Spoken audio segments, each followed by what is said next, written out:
Well, for the first time since a jury returned a guilty verdict, James Crumbley's attorney, Mariell Lehman, is speaking out publicly. In an interview with NBC News, Lehman opened up about multiple aspects of the case. Let's get out to Sean Lay. Sean, that includes the decision to not have Crumbley testify in his own defense.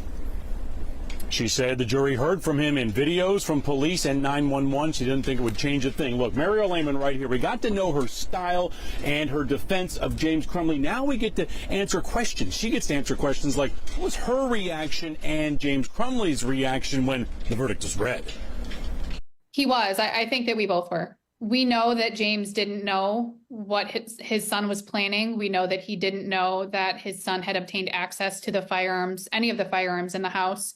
Criminal defense attorney Mariell Lehman, James Crumbley's attorney, opening up, answering questions following Crumbley's conviction. Question: Jennifer Crumbley took the witness stand in her trial. Why didn't James Crumbley? We heard from James. They heard him in his interviews. There were, I think, 4 videos played, and then also the 911 call.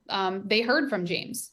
They heard what he would have said on the stand. So I don't think that they would have heard anything different from him than what they'd already heard. Lehman says she and Crumbley are disappointed by the verdict, the conviction, based on his failure to get his son mental health help and that he did not secure the murder weapon. One thing Lehman wants to make clear is this.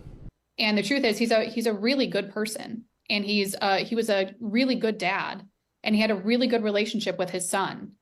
And as he said in one of his police interviews, or in his police interview, he wished that he had taken his son home that day. If he had known what was going to happen, he would have made different decisions, but he didn't know.